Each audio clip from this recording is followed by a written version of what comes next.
Alors, ce livre, c'est dans ce format-là, la réédition d'un autre livre sorti en 2022 sur les ratonnades d'Alger en 1956.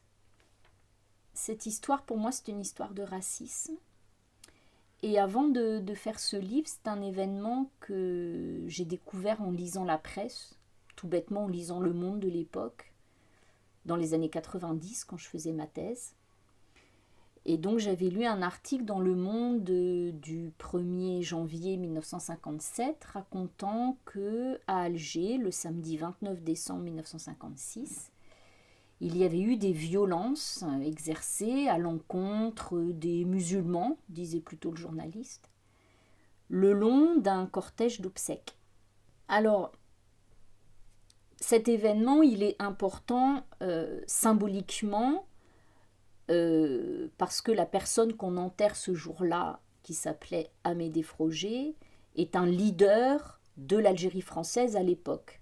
Je dirais que c'est une cible toute désignée pour les nationalistes algériens. Il était maire de Boufarik,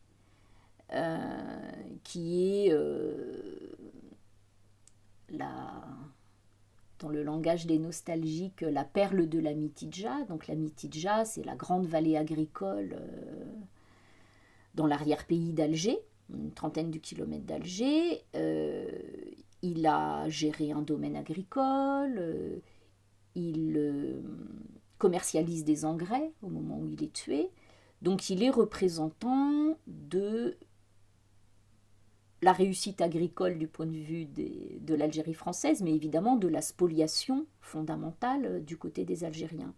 Il refuse l'idée d'un collège unique, par exemple, et dénoncé aussi par les communistes, le PCA, au sein duquel on peut trouver des Algériens et des Français, si on utilise ce vocabulaire-là, comme étant en fait un homme représentant du grand colonna, et qui défend les intérêts du grand colonna. J'ai fini par penser que potentiellement cet événement pouvait permettre en même temps d'analyser la société coloniale algérienne et la façon dont le racisme était structurant dans cette société. Donc là, il y avait un sens historique. À l'époque, c'est un événement qui a eu un certain retentissement. Hein, oublié par la suite, mais à l'époque, il y a un retentissement certain. On peut faire une étude de presse montrant que, y compris la grande presse parisienne, a couvert l'événement. Je me suis aperçue que ce n'est pas pour autant un événement unique. Simplement, personne ne s'était interrogé jusque-là sur les ratonnades, pour le dire clairement, des violences racistes dans l'Algérie coloniale. Et dans les archives, je me suis aperçue qu'il y avait d'autres événements similaires, pas forcément avec la même ampleur, pas aussi fort symboliquement, parce que c'est pas forcément à Alger qui est une sorte de capitale, on n'est pas autour d'un personnage comme Amédée Froger, mais il y a quand même des événements similaires. Donc, finalement aussi, en tant qu'historienne, ce qui m'a intéressée, c'était que au-delà de cet événement, ça permet de mettre en évidence une dynamique de violence propre à l'Algérie coloniale, qui est cette dynamique liée à la colonie de peuplement.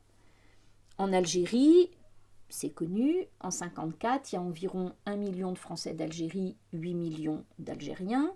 Donc on voit bien la colonie de peuplement, on a une minorité française en situation d'infériorité démographique, mais en même temps la colonie, c'est au contraire la suprématie de cette minorité sur tous les plans. Et donc la dynamique principale de ces violences, c'est une minorité coloniale qui est sur la défensive et qui tente de défendre et de maintenir sa suprématie par la violence sur les Algériens.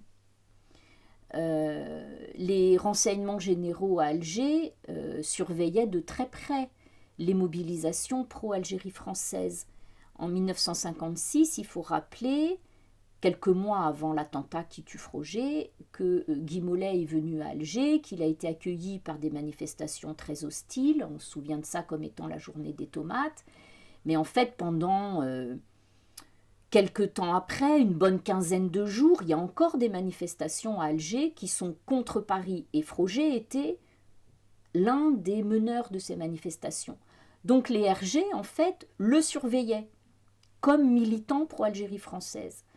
Du coup, cet événement, pour moi, il permet de comprendre aussi la délégation des pouvoirs de police à Massu avec un autre éclairage.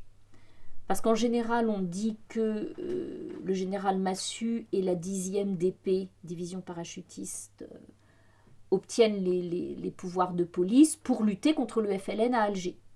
Les attentats, et puis en janvier 1957, le FLN annonce une grève de 8 jours, et il faut absolument empêcher cette grève, y compris tout simplement des hommes de troupe qui vont aller faire rouvrir par la force les rideaux des commerçants qui suivraient le mot d'ordre de grève. Donc, en général, on raconte ça. Mais du coup, on oublie la composante Algérie française. Or, ce qu'on voit le jour des obsèques avec ces ratonnades, c'est qu'il y a aussi des mobilisations des courants pro-Algérie française qui obtiennent un large soutien chez les Français d'Algérie, et il y a une menace pour les autorités.